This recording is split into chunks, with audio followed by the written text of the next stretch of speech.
Shalom, selamat pagi jemaat yang terkasih. Bersyukur kita kembali bertemu dalam persekutuan Selasa, baik kita yang ada di Zoom ataupun yang nanti mengikuti dari YouTube. Seperti pagi hari ini, khususnya memang di Depok kita ditemani rintik hujan begitu ya, sehingga saya akan mengajak kita untuk menyanyikan sebuah lagu seperti pelangi sehabis hujan, walaupun mungkin khusus Bu Natalius di Bali katanya ndak hujan, ndak apa-apa ya Bu. Kami yang di sini menghayati hujan, jadi kita nyanyi seperti pelangi sehabis hujan. Kita pujikan bersama-sama.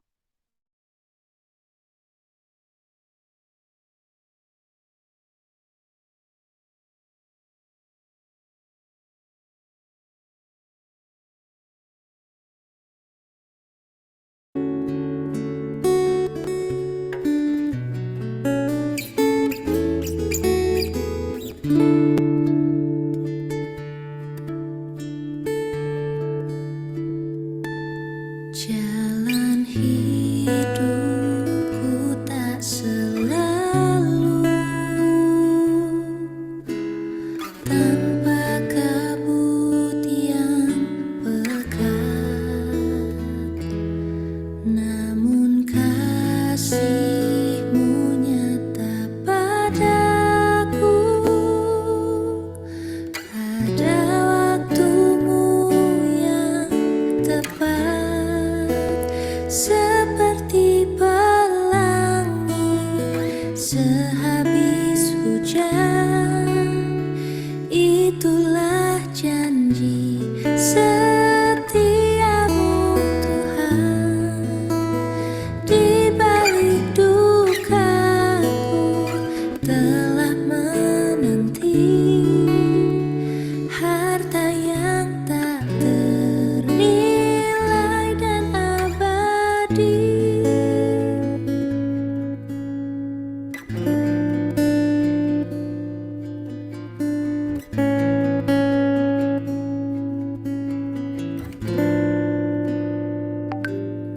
Mungkin langit pun tak terlihat, tertutup awan tebal,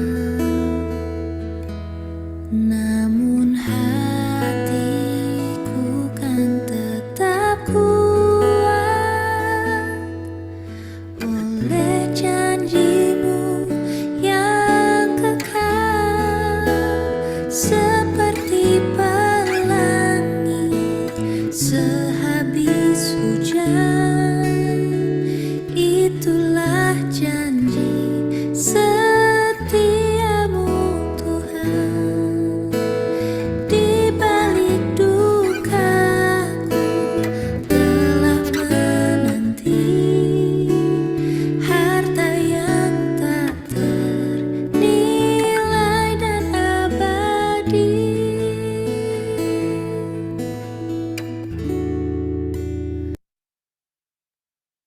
Mari kita berdoa.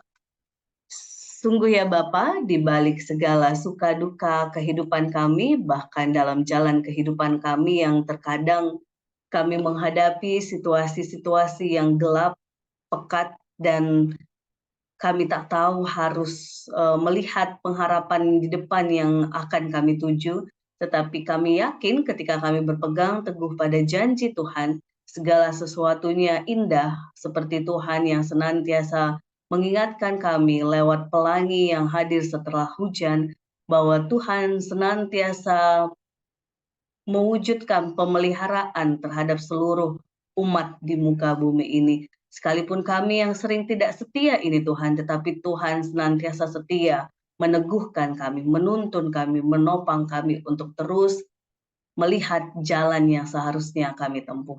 Terima kasih ya Bapa, saat ini pun kami akan mendengarkan firman sebagai peneguh kami, penuntun kami untuk menghadapi berbagai-bagai suka duka tantangan kehidupan ini. Berbicaralah ya Bapa, kami anak-anak-Mu telah siap untuk membaca, merenungkan, dan berjuang melakukannya dalam kehidupan kami sehari-hari. Di dalam nama Tuhan Yesus kami berdoa dan mengucap syukur. Amin.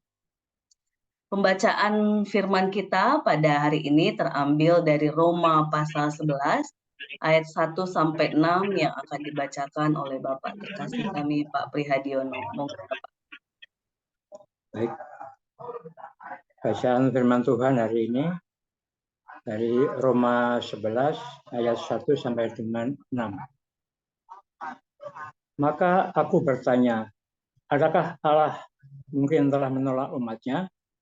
Sekali-kali tidak, karena aku sendiri pun orang Israel, dari keturunan Abraham, dari suku Benyamin. Allah tidak menolak umatnya yang dipilihnya. Ataukah kamu tidak tahu apa yang dikatakan kitab suci tentang Elia? Waktu ia mengadukan Israel kepada Allah. Tuhan, nabi-nabimu telah mereka bunuh. Mezbah-mezbahmu telah mereka runtuhkan. Hanya aku seorang dirilah yang masih hidup, dan mereka ingin mencabut nyawaku. Tetapi bagaimanakah firman Allah kepadanya? Aku masih meninggalkan 7.000 orang bagiku, yang tidak pernah sujud menyembah Baal. Demikian juga pada waktu ini ada tinggal suatu sisa menurut pilihan kasih karunia. Tetapi jika hal itu terjadi karena kasih karunia, maka bukan lagi karena perbuatan. Sebab jika tidak demikian, maka kasih karunia itu bukan lagi kasih karunia. Demikian firman Tuhan. Ya. Terima kasih Pak Pri. Yang berbahagia adalah setiap kita yang membaca, merenungkan, dan berjuang melakukannya dalam kehidupan sehari-hari. Jemaat yang terkasih, berbicara dipilih, lalu berbicara ditolak dan diterima, itu selalu realita yang tidak bisa kita pungkiri dalam pertumbuhan, perkembangan kehidupan kita dimanapun berada. Bisa sederhana ketika kita yang lingkup kecil saja dalam keluarga, ketika kita memang harus memilih mana anak yang harus kita beri tanggung jawab, kita belum betul-betul mempertimbangkan, oh anak nomor 1 ini tampaknya lebih bisa untuk dikasih tanggung jawab ini, anak nomor 2 ini, begitu ya.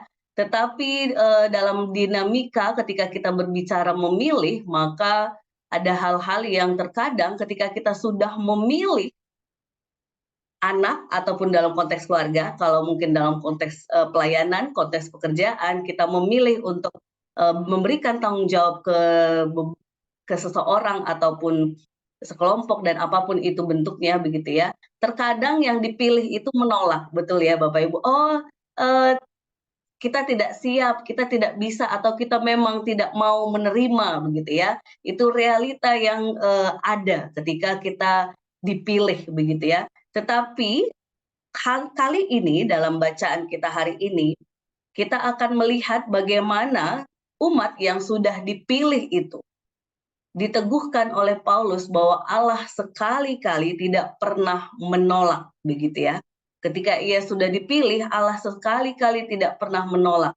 Tetapi justru yang menolak adalah yang dipilih itu, yaitu umat. Jadi bacaan pasal 11 ini, jemaat yang terkasih, itu tidak bisa dilepaskan dari 2 pasal sebelumnya, 9, 10, dan 11 yang bacaan kita hari ini. Saya akan urai singkat begitu ya. Pasal 9, Roma pasal 9, itu tema besarnya ingin meneguhkan mengenai Israel adalah umat pilihan Allah. Umat pilihan Allah. Di pasal 10, ingin meneguhkan bagaimana umat Israel yang telah dipilih Allah itu justru menolak percaya kepada Allah di pasal 10.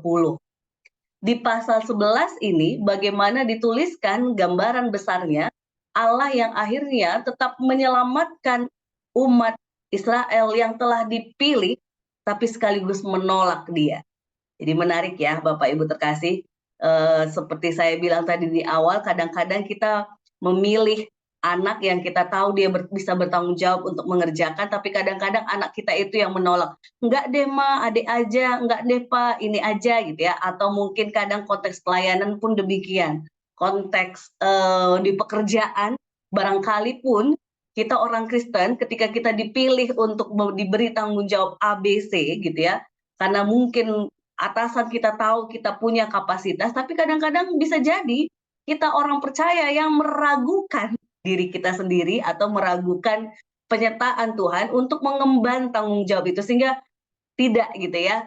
Tapi saya yakin kalau umat Kristen khususnya GKJ Jeremia kayaknya nggak ada ya Bapak Ibu ya, semoga. Tapi kalau ada, kita perlu berefleksi dari firman ini. Bagaimana ketika berbicara diberikan tanggung jawab, diberikan sesuatu pilihan kepada kita, terkadang bukan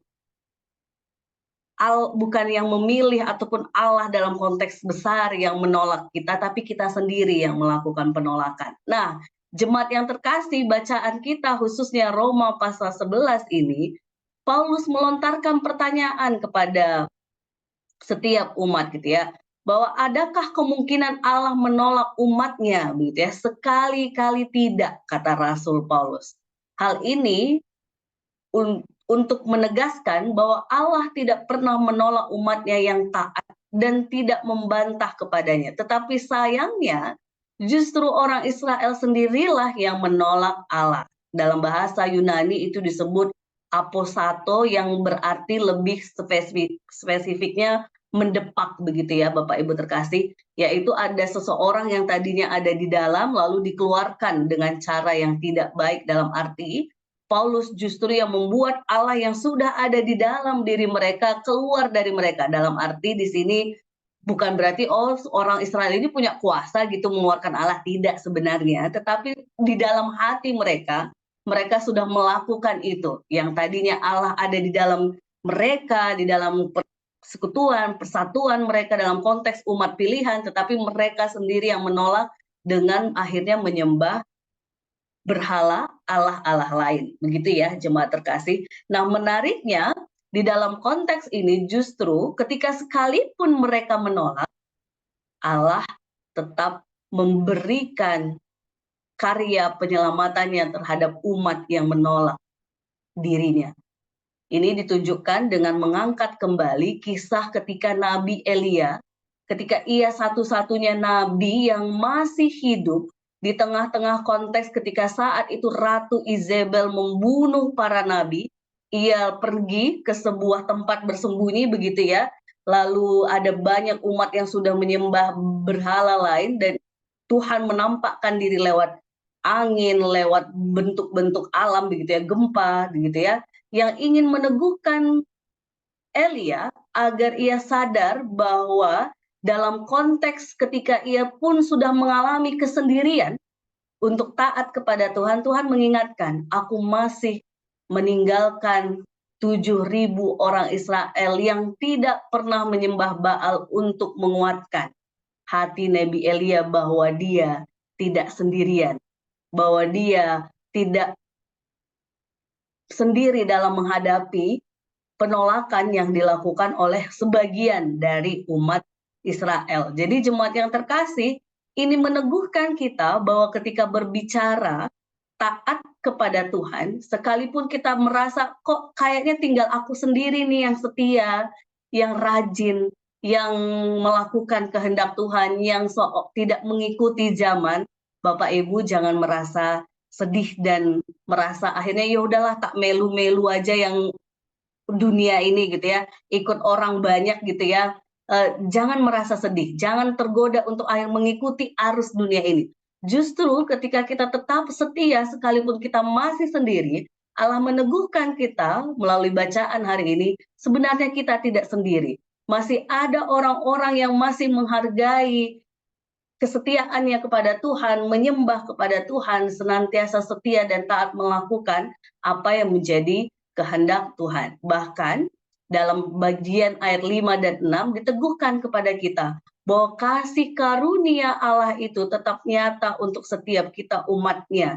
Sekalipun kita meninggalkan, menolak gitu ya, Tuhan tetap membuka kasih karunia untuk kita kembali kepadanya dengan pengampunan, dengan pertobatan begitu ya. Ini ingin mengingatkan kita, menyadarkan kita bahwa ketika berbicara setia kepada Allah itu tidak selalu karena perbuatan kita, tetapi di sana ada kasih karunia Allah yang tetap memanggil, meneguhkan kita dan menyelamatkan kita umatnya. Jadi jemaat yang terkasih, pada konteks bacaan kita hari ini, ketika kita berbicara tema besar kita dalam minggu ini adalah dengarkanlah Dia, maka berefleksi dari Nabi Elia, berefleksi dari pengalaman umat Israel, kita diteguhkan untuk tetap setia kepada Tuhan. Sekalipun kita sedang sendiri di tengah pergumulan yang kita hadapi. Barangkali kita sendiri yang hanya memegang prinsip dalam Tuhan A, yang lain tampaknya sudah B, begitu ya, maka tetaplah teguh memegang itu. Karena justru kasih karunia Allah akan nyata ketika kita tetap berpegang pada firman Tuhan, dan Ia menunjukkan ada orang-orang yang masih seprinsip, sefrekuensi, yang memahami firman Tuhan yang sama dengan kita. Jadi jemaat yang terkasih, hari ini kita diteguhkan untuk melihat dinamika menjadi umat pilihan Tuhan, yang sekalipun kita tidak asli orang Israel, begitu ya, tetapi pilihan Tuhan itu sudah masuk ke seluruh bangsa-bangsa karena Israel tidak menanggapi pilihan itu dengan sungguh-sungguh, sehingga itu terbuka kepada seluruh bangsa dan termasuk kepada kita saat ini. Maka hargailah, nikmatilah, syukurilah itu dengan sukacita dan setia kepada Tuhan. Dan ketika saat ini kita sudah merasakan, merayakan bahwa iya Tuhan, aku sudah menerima kasih karunia pilihan Allah, maka responlah itu dengan sungguh-sungguh, dengan sukacita. Saya yakin dengan kita bersukacita meresponi kasih karunia Allah, apapun penugasan, panggilan yang Tuhan berikan kepada kita, respon kita akan ya siap, begitu ya. Ya, akan berusaha untuk mengupayakan melakukan pelayanan yang diberikan di konteks keluarga, pekerjaan, di pelayanan gereja, di masyarakat, dimanapun kita berada. Selamat mendengarkan panggilan Tuhan, mendengarkan tugas tanggung jawab yang Tuhan berikan kepada kita lewat banyak hal, sehingga dengan kita menerima, dengan kita menyambut setiap panggilan itu, kasih karunia Tuhan senantiasa dinyatakan untuk saya dan Bapak Ibu terkasih. Tuhan memberkati. Kita bersatu di dalam doa. Ya Bapa, kami bersyukur dan bersyukur karena hari ini kami kembali diteguhkan dengan dinamika dipilih dan setia akan orang ataupun Engkau Allah yang berkuasa yang sudah memilih kami dalam setiap panggilan-panggilan yang Tuhan anugerahkan. Biarlah kami Tuhan sebagai umat-Mu yang Tuhan sudah memberikan kasih karunia untuk kami dapat merayakan pilihan yang Tuhan berikan kepada kami mau merayakannya dengan sungguh-sungguh setia dan mendengarkan setiap panggilan, tanggung jawab yang Tuhan berikan kepada kami anak-anak-Mu. Ya Tuhan, kiranya Tuhan juga yang menuntun, sehingga sungguh-sungguh apa yang kami lakukan di tengah-tengah kehidupan kami di dunia ini, semuanya untuk kemuliaan nama Tuhan saja. Dan pun bila kami menghadapi berbagai-bagai tantangan yang terkadang kami merasa sendiri, kami tidak punya teman yang sejalan, sefrekuensi dalam firman Tuhan, ataupun yang sepaham. Kami yakin Tuhan sendiri yang meneguhkan, yang memberikan kami untuk teman yang bersama-sama berjalan. Seperti Elia yang dia sudah merasa sendiri dan terancam di nyawanya, Tuhan juga meneguhkan Elia untuk ia masih memiliki umat 7.000 untuk bersama-sama berjalan di dalam cinta kasih Tuhan. Maka kami yakin di konteks kami sekarang pun Tuhan, dengan segala dinamikanya, kami punya saudara-saudara di dalam Tuhan untuk setia berjalan dalam terang kasih Tuhan, dalam kebenaran firman Tuhan. Terima kasih Tuhan, terima kasih. Di dalam nama Tuhan Yesus kami berdoa dan bersyukur. Amin.